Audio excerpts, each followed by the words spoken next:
محترم ناظرین، شیخ عبد القادر جیلانی رحمۃ اللہ علیہ کا ایک مشہور واقعہ ہے جسے امام تیمیہ نے التوسل الوسیلہ اور اپنی دیگر کتابوں میں ذکر فرمایا ہے۔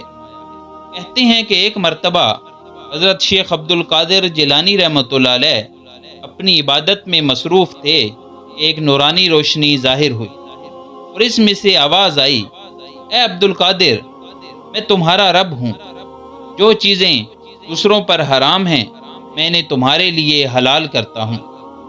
شیخ عبد القادر جیلانی رحمۃ اللہ علیہ نے پوچھا، کیا تو وہی اللہ ہے جس کے سوا کوئی عبادت کے لائق نہیں؟ جواب میں خاموشی رہی تو شیخ عبد القادر جیلانی رحمۃ اللہ علیہ نے کہا، دور ہو اے اللہ کے دشمن، یہ کہنا تھا کہ سارا نور تاریکی میں بدل گیا۔ اور ایک دفعہ پھر سے آواز آئی، عبد القادر، تم اپنے علم دین کی سمجھ کی وجہ سے بچ گئے، ورنہ اس طرح میں نے ہزاروں عبادت گزاروں کو گمراہ کیا ہے۔ شیخ عبد القادر جیلانی نے کہا، اے مردود شیطان، میں اپنے علم کی بنا پر نہیں بچا، بلکہ میں اپنے اللہ کی مہربانی کی وجہ سے بچا ہوں۔ شیخ عبد القادر جیلانی سے ایک شخص نے پوچھا کہ آپ کو کیسے معلوم ہوا کہ وہ شیطان ہی ہے؟ آپ رحمۃ اللہ علیہ نے فرمایا کہ جب اس نے کہا کہ جو چیزیں دوسروں پر حرام ہیں میں ان کو آپ کے لیے حلال کرتا ہوں، تو میں فوراً سمجھ گیا کہ یہ شیطان مردود ہی ہے، کیونکہ یہ بات طے شدہ ہے کہ میرے پیارے آقا حضرت محمد صلی اللہ علیہ وآلہ وسلم کی شریعت نہ منسوخ ہو سکتی ہے اور نہ ہی اس میں کوئی تبدیلی آ سکتی ہے۔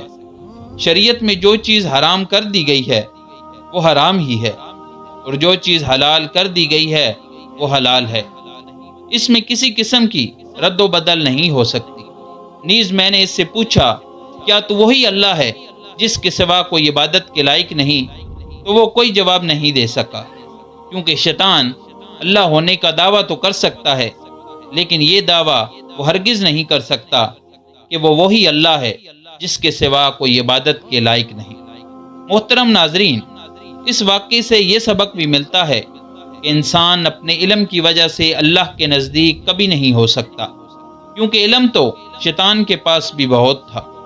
انسان صرف پرہیزگاری کی وجہ سے اپنے اللہ کے قریب ہوتا ہے۔ اور دوسری بات یہ ہے کہ عبادت وہی ہے جس سے انسان کا دل نرم ہو جائے، اور جس عبادت کے کرنے سے انسان میں تکبر آ جائے اس عبادت کا کوئی فائدہ نہیں۔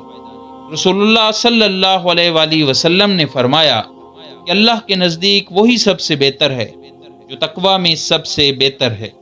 اللہ تعالی ہم سب کو شیطان مردود سے اپنی پناہ میں رکھے اور ہمیشہ ہمیں ہدایت دیتا رہے، آمین ثم آمین۔